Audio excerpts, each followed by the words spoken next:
আন্তর্জাতিক নিয়মানুযায়ী ৬৫ বছরের বেশি বয়সীরা হজে যেতে পারবেন না বলে জানিয়েছেন ধর্ম প্রতিমন্ত্রী মোহাম্মদ ফরিদুল হক খান।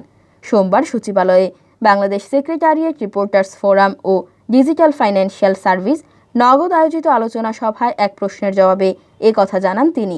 প্রতিমন্ত্রী বলেন, নিবন্ধন থাকলেও যাদের বয়স ৬৫ বছর পার হয়ে গেছে এমন নাগরিকরা হজে যেতে পারবেন না।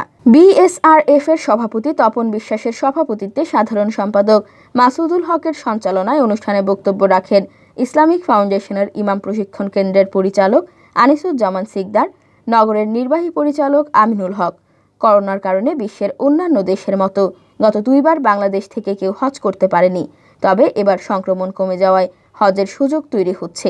চলতি বছর কোন দেশ থেকে কতজন হজে অংশ নিতে পারবেন সেই কোটাও নির্ধারণ করেছে সৌদির হজ ও উমরা বিষয়ক মন্ত্রণালয়। এবছর ইন্দোনেশিয়া থেকে 1,51,000 জনকে এবার হজ করার সুযোগ দেওয়া হবে। দ্বিতীয় স্থানে পাকিস্তান থেকে হজ করার সুযোগ পাবেন 81,132 জন হজযাত্রী। তৃতীয় অবস্থানে থাকা ভারতের 89,237 জন এবার হজ করার সুযোগ পাবেন। এদিকে চতুর্থ অবস্থানে থাকা বাংলাদেশ থেকে হজের সুযোগ পাবেন 57,585 জন হজযাত্রী।